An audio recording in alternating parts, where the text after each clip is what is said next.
Yo, what's up? Ako po si Mr. Yonon. Hindi ko alam kung bakit ngayon ko lang naisip ikwento to. Siguro dahil pinipilit ko pa rin kumbinsihin ang sarili ko na hindi talaga nangyari. Pero nang nagsimula akong mapanaginipan siya gabi-gabi at nang marinig ko ulit yung tunog sa labas kagabi, oo, yung pareho talaga nung tunog na narinig ko nung gabing huling nag-message siya. Parang kailangan ko nang ilabas lahat. Nagsimula ang lahat 1 linggo lang ang nakalipas. Normal na gabi lang iyon. Isang ordinaryong Lunes. Tahimik ang bahay namin. Nasa trabaho pa si Mama. Ako naman gising pa rin kahit lampas 11:00. Mag-isa ako sa sala.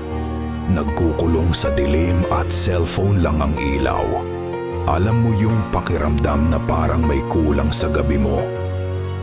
Hindi ka antok pero hindi ka rin alerto. Nandun ako sa gitna. Doon ko nakita yung message request. Hi! Pwede ba kitang makausap? From Leah. Hindi ko siya kilala. Pero yung profile picture niya, simply, babaeng nakangiti, mahaba buhok, maputi pero hindi yung maputing may filter. Natural.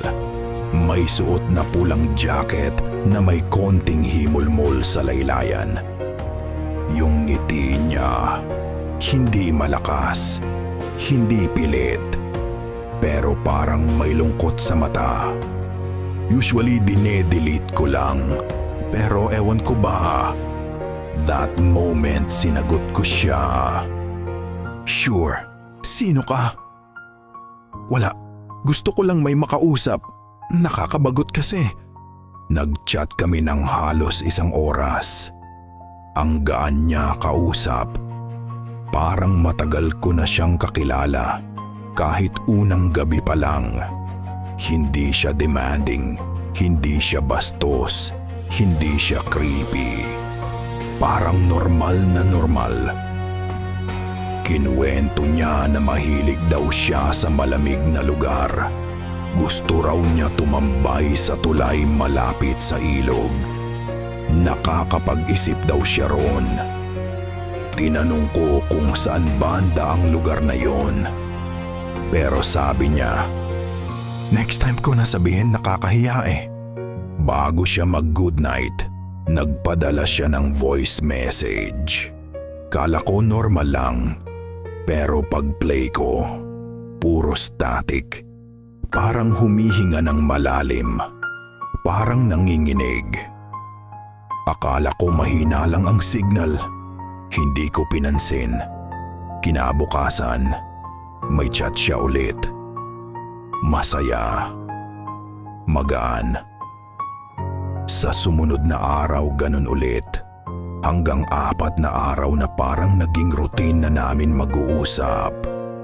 Pero napansin ko, kahit gaano ko siya ka-chat, kahit ilang beses ko siyang kulitin, hindi siya nagpapadala ng kahit anong recent picture. Sabi niya, ayoko muna mag-selfie. Hindi pa ako okay tingnan ngayon. Weird pero hindi naman nakakabahala. Kasi ang dami namang taong camera shy. Pero noong 5 gabi, nakakagulat. Pinakauna, sobrang aga niyang nag-message. 3:00 ng madaling araw. Tinanong niya kung gising pa ako. Hindi pa ako gising noon. Nakita ko lang pag-check ko ng phone. Pag-reply ko ng bakit ang sagot niya. Hindi ko makita yung daan pa uwi. Nakaramdam ako ng kaunting kaba. Anong ibig mong sabihin? Hindi siya nag-reply kaagad. Online, offline, online, offline. Parang may hinahanap. Parang may gulo. Pagkalipas ng 5 minuto, may message ulit. Sabi niya ang dilim dito. ko kung nasaan siya, kung kailangan ba niya ng tulong, kung pwede ko ba siyang tawagan. Tapos bigla siyang nag-typing pero walang lumalabas. Tapos nawala. Tapos nag-typing ulit. Tapos nag-offline. Hindi ko alam kung bakit kinabahan ako ng sobra. Pero ramdam ko, may nangyayaring hindi niya masabi. Kinabukasan, hindi siya nag-message. Hindi siya nag-online. Walang kahit ano. Pero 2:00 ng madaling araw, tumawag siya. Kinabahan ako kasi hindi siya talaga tumatawag. Ngayon lang siya tumawag. Pero sinagot ko. Pag-accept ko walang salita. Pero may umiiyak. Yung paghikbi na parang halos lumulubog. May tunog ng tubig. Parang plok-plok ng basa na pumapalo sa kung anong kahoy. Meron ding parang hangin na dumadaan sa makitid na butas. Tapos isang boses, mahinang mahina, parang humihiling. Tulong? Halalia, nasan ka? Tanong ko. Walang sagot. Pero parang may humihingal, nanginginig, at yung tunog ng tubig na dumadampi sa kung anuman. Tapos bigla niyang pinatay ang tawag. After nun, hindi ko alam kung natulog ba ako o nag-blackout. Ang alam ko lang, kinabukasan mas mabigat na yung pakiramdam ko. Sobra. Para bang may lamig na nakakapit sa likod ng batok ko. Para makalma sarili ko, inisip kong baka nalasing siya. Baka may problema sa bahay nila. Baka may away sa pamilya. Pero naisip ko rin, hindi ko man lang alam kung taga saan siya. Kaya nagtanong ako sa isang local GC ng barangay namin. Hindi naman ako umaasa na makakakuha ako ng sagot. Pero nagtanong lang ako, may kilala ba kayong Leah? Mahaba buhok, nakapulang jacket, sa profile pic. May 3 tao agad nag-reply. Ang unang sagot, si Leah ba? Yung madalas maglakad sa tulay, nanindig balahibo ko. Siya nga yata, sagot ko. Ang sumunod na reply, matagal na siyang nawawala. Para akong sinuntok sa sikmura. Nawawala? Anong ibig niyong sabihin? Nag-uusap kami gabi-gabi. May nag-send ng picture. Siya yun. Pero mas bata. Mas sariwa ang itsura. Parang luma yung pic sa messenger. Sabi ng isa, hinahanap siya ng kaniyang pamilya. Huling nakita raw siya malapit sa ilog. Baka nadulas. Pinilit kong mag-reply pero nanginginig kamay ko. Hanggang may nagpadala ng pinakamatinding mensahe. Kahapon nahanap siya sa ilog. Patay na. Noong last week pa, tumigil ang mundo ko. Literal na parang nawala pandinig ko. Hindi ako nakatype kahit ano. Tapos nagpadala pa sila ng screenshot ng statement ng pamilya. Ang huling message daw ni Leah bago mawala ay, ang lamig, ang dilim. Hindi ko mahanap ang daan pa uwi. Yun na yun. Yun mismong sinabi niya sa akin noong madaling araw. Pero ang pinaka nakakakilabot, ayon sa police report, ang estimated time of death niya, 11:45 ng gabi. Ang unang message niya sa akin, 11:47 ng gabi. Nagulat pa ako nang nagbukas ako ng messenger thread namin. Tiningnan ko yung profile niya. At hindi ko alam paano ko nalampasan noon, pero iba na itsura ng profile pic niya. Hindi na yung nakangiti, hindi na fresh. Yung buhok, magulo at sobrang basa. Yung muka, maputlang maputla. Yung pulang jacket, madilim ang kulay, halos parang putik. Doon ako natakot. At habang nakatitig ako sa profile picture niya, bigla siyang nag-message.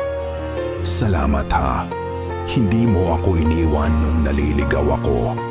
Pwede mo ba akong samahan ulit? Hindi ako nag-reply. Gusto kong ihagis phone ko, pero frozen ako. Tapos nag-typing bubble siya. Matagal. Parang hirap siyang mag-type. Hanggang sa lumabas yung message na, malapit na ako. Sunod na message, nasa labas na ako. At sa mismong segundo na iyon may kumalabog sa gate namin. Hindi malakas, pero mabigat. Parang kamay na galing sa tubig, malamig, dahan-dahan. Tok, tok, tok. Hindi ako gumalaw. Hindi ako mungko huminga. At kahit hindi ko gustong tingnan, napatingin ako sa bintana. May anino, nakatalikod, mahaba buhok, may pulang jacket na basa sa laylayan. Hindi ko alam paano ako nakatagal. Hindi ko alam paano ako hindi nahimatay. Kinabukasan, naglipat ako ng bahay. Hindi ako nagpaalam. Hindi ako nag-empake ng maayos. Basta umalis ako. Araw-araw simula nun, sinusubukan kong maging normal. Pero bawat gabi bago ako matulog, may naririnig ako sa labas. Parang may naglalakad sa putikan na nakasapatos. At tuwing binubuksan ko messenger ko, kahit naka-private ako, kahit disabled active status, nakikita ko, Leah is active now. Minsan may lumalabas sa message request. Ang lamig, ang dilim, samahan mo ulit ako. Hindi ko pa rin makita ang daan pa uwi. At kagabi, eto yung dahilan bakit ko isinulat to. 2:13 ng madaling araw gumalaw yung doorknob sa pinto ko. Dahan-dahan, paikot. Para bang may basang kamay na humahawak. Tapos may humihingang mabagal sa labas. Hindi siya multo sa panaginip. Hindi siya alaala. Hindi hallucination. Alam kong nandoon siya. Alam kong may hinahanap siya. Hindi ko alam kung ano. Pero ang alam ko lang, kapag may kumatok sa bahay mo kahit 10 oras ng gabi, at may babaeng mahaba buhok at pulang jacket na basa na nakatayo sa kanto ng paningin mo, huwag kang lalapit, huwag kang magsasalita, huwag kang titingin. Dahil pag nakita ka niya, baka ikaw naman ang hindi makahanap ng daan pa uwi. Yo, what's up? Dito na po nagtatapos ang ating video. Kung gusto nyo pang makarinig ng mga ganitong kwento, huwag kalimutang mag-subscribe para updated kayo sa mga susunod na video. Bye-bye!